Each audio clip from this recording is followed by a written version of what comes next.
Okay, so you've decided to make an interactive timeline using Google Maps. So first thing you want to do is get to the My Maps inside of Google.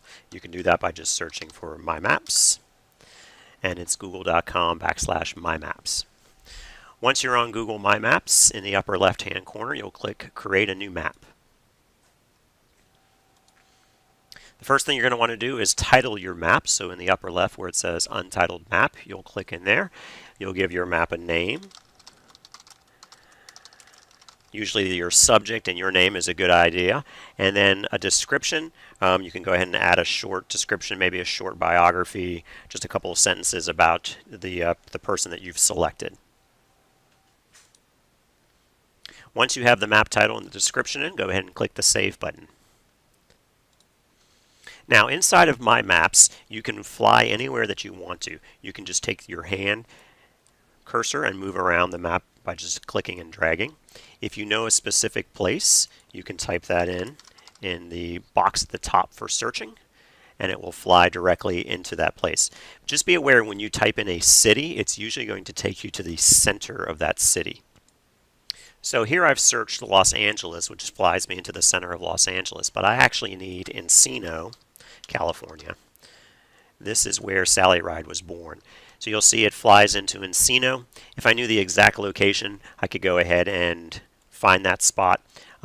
What you want to do now, though, is you're going to want to go ahead and take one of your push pins, they call them a marker, and click it and drag that pin, drop it in where it needs to go.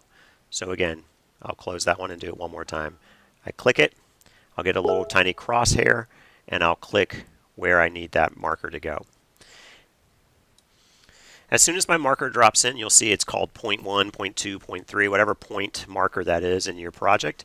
You'll want to go ahead and rename that. So I'm going to put that Sally Ride was born in Encino. And I can put the date if I know that. I also have a box down here where I can type more information or a longer description. So I would just put whatever that is down here.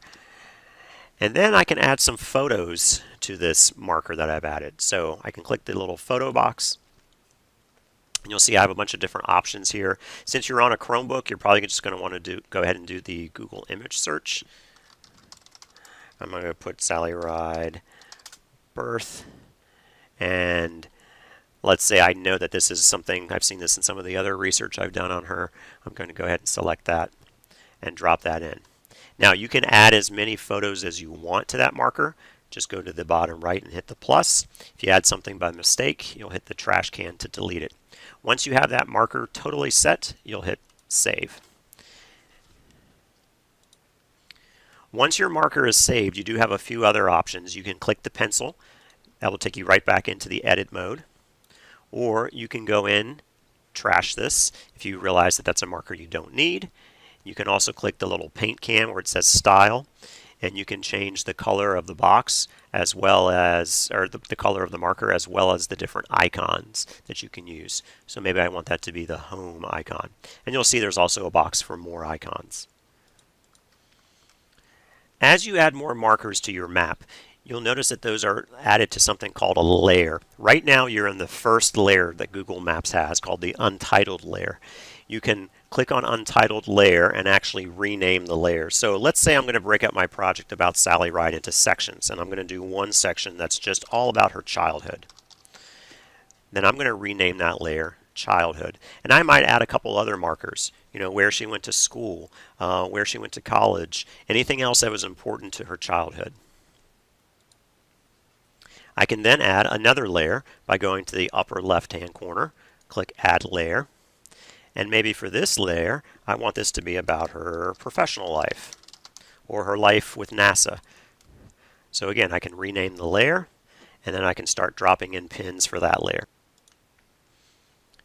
As you drop in pins, they will go to whatever layer you were last on. So if you accidentally drop in a pin and you need it to be in, let's say I need it to be in the childhood layer, all I have to do is drag it and move it up into the childhood layer. And again, once they're in the layers, I can organize them any way that I want. If you want to make your markers more interactive, besides just adding text and photos, you can go ahead and add links to websites and to videos. So let's say up on the top in Google Chrome, I have another tab here where I found some really good research information on Sally Ride. All I need to do is copy that link, go back to my map, and as long as I'm in edit mode, I can paste that in. And then let's say maybe I also have a video on YouTube that I found. I can copy that link for the video. Again, make sure you're in the edit mode, paste that in, and then save. So you'll see now as people move around through my interactive timeline map, they'll have not only the information that I've put in, but they'll have those links to other resources and maybe videos that I've included as well. Because this is Google, everything will save automatically, so you don't have to worry about that. As you come back in and out each day, all you'll need to do is load up My Maps inside of Google, click it, and then you'll go right back to any of the maps that you've created. And all you have to do is click them to open them, and you'll be right back in edit mode. When you are finished and everything's been proofread, you'll want to go ahead and make sure you preview by clicking that little eyeball icon. That will give you a preview of what this map would look like. And it also shows you what will happen as people click the links and move around from spot to spot. So you can see what that looks like.